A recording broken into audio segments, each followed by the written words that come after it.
So, hello, this is the Blessing Medium, and I'm very joyful to be here with you today to honor the world with my gifts and to give you a sense of connectivity to possibly one that you've lost or someone that you mourn.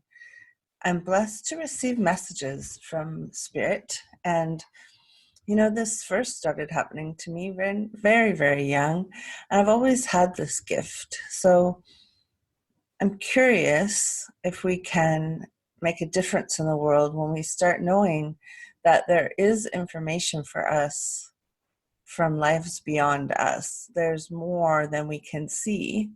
And when someone loses their life, their spirit continues on the other side, and the journey continues, and the learnings continue. So today I thought the one death that has been haunting us as a culture is the very early in life loss of Kobe Bryant and his daughter Gianna. So right away when that happened, I started receiving information, and I thought I would share some of that early information that came over. Maybe it would bring solace or kind of help us understand what happens when we cross.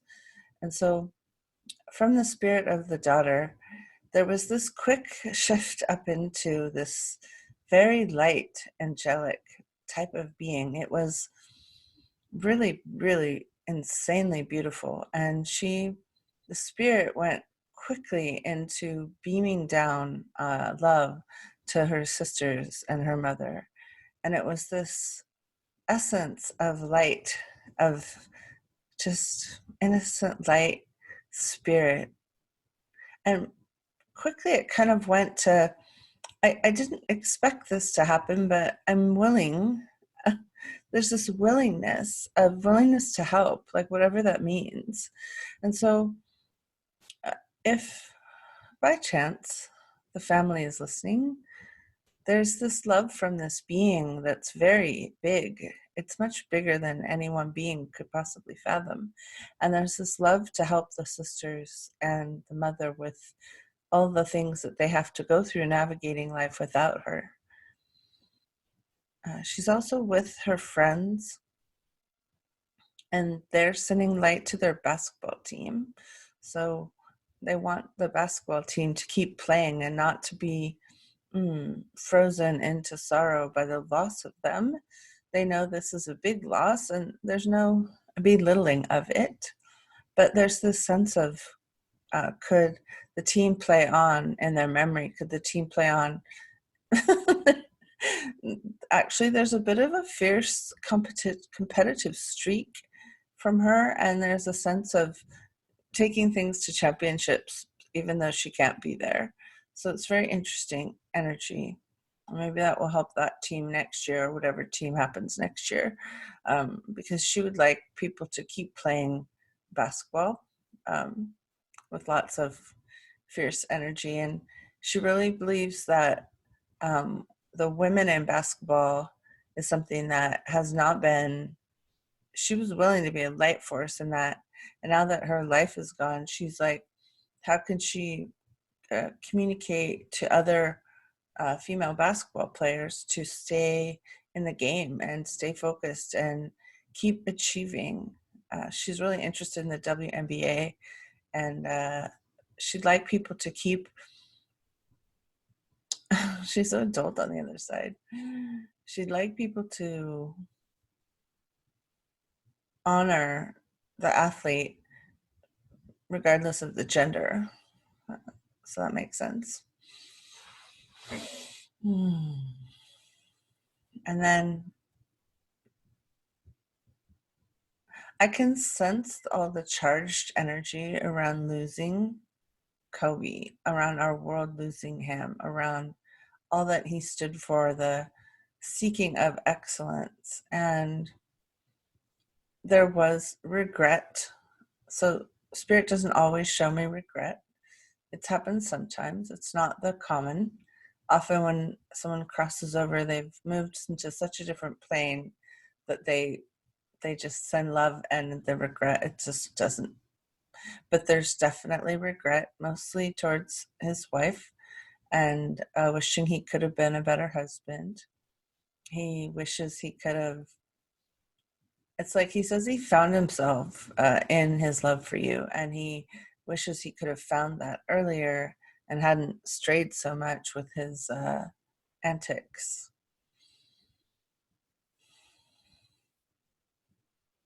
So he has some regret on that. He he doesn't regret flying for commuting because that was part of him. He says that was how I lived, and it's okay that I died like that. He's like, that's how I like to live. And he believes that everyone who chose to fly with him, like they were all in their conscious intent of choosing to fly with him, but there is a big sorrow that they all lost their lives and that they all moved on together, and there's a lot of sorrow around everyone losing their life. And yet he doesn't regret that he was helicoptering because he said that was who he was. And he knew when he helicoptered that it was a bit of a high risk adventure. Yet he wouldn't have not lived like that. He loved that. He loved taking helicopters everywhere. And he loved that so much. He loved flying above the arenas where he played. He liked looking down on the places where he was going to play and see them and know he was going to go in and dominate in that arena. So there was something really big that happened when he was like above looking down on an arena when he was in his helicopters. And that was something that was very quintessentially him. And he says he couldn't have not done that, or he couldn't have not been that. And it's really sad that it blew up like that, but it wasn't something that he would have taken back as far as like living like that, because it's kind of like when Paul Walker died in a fast car, and then Kobe, he died in a helicopter. And he says, you know what? There's something all right about that, even though it's obviously tragic.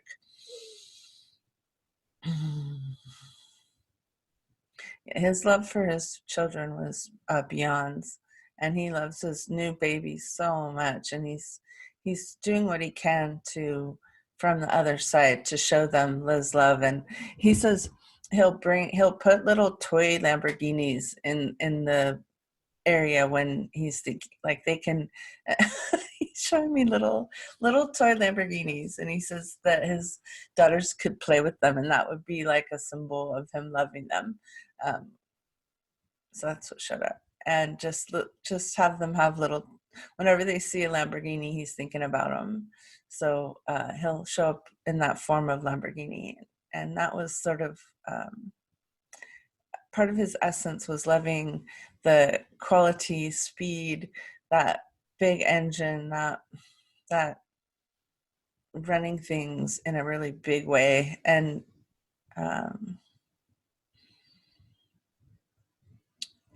he would like it if he would like a movie on his life. He's happy with that. He says, make sure if you do a movie to put in the parts about the book or books. I don't know.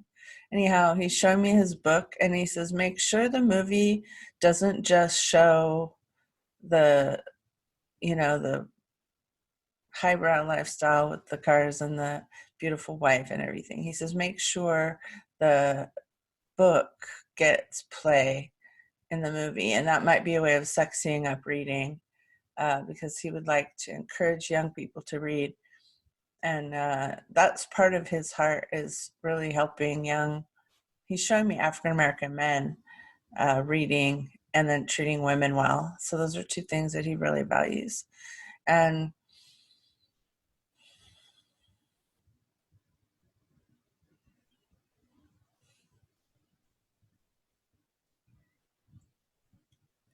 so for the guys that he played with, Michael and Doc Rivers and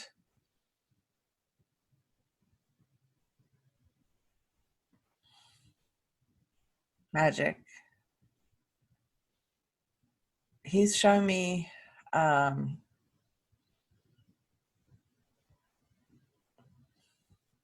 It's really just this don't give up energy. So it doesn't make sense to me, but that's what he's showing me, is this energy of don't give up. Like, you've still got so much you can do to change the sport and show your leadership. And he's like, stand up in your leadership. And anyone who touched him knew how much he cared about basketball.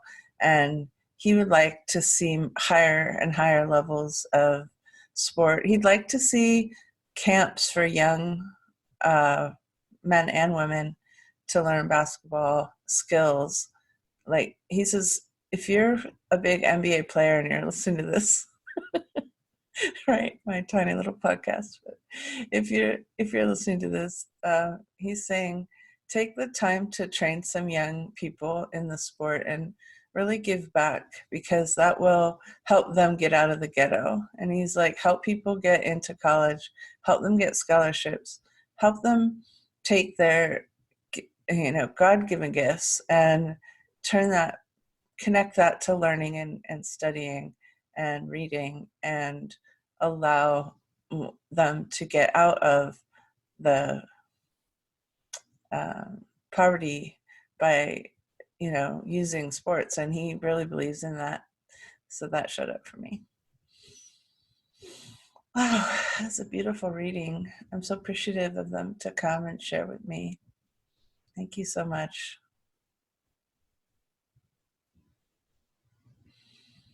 So I am being shown that if you would like to do something, as if you're moved by the passing of Kobe and his daughter, his wife has a foundation that you can donate to, but you can also, he says, just donate to any group in your community that does inner city helping children learn and grow, read, and sports. So he says, look for, you can volunteer your time. You don't have to give money. Reading and athletics and changing lives by education. These are all things he believed in with all of his heart. And he says he didn't always spokesperson enough. He's saying he was a little selfish in how he showed up as being all about himself. And he wishes now he had been more of a spokesperson and help people give more to help change the world more. And he really believes in that now. So that's the big thing. And I'll go ahead and research some of his charities and post them in the description. So thank you so much for listening. You've been listening to The Blessing Medium. If you have questions or you'd like to hear from someone who's crossed over some wisdom, you can send your messages to theblessingmedium@gmail.com. And I'll do my best to answer questions in upcoming podcast episodes. Thanks so much.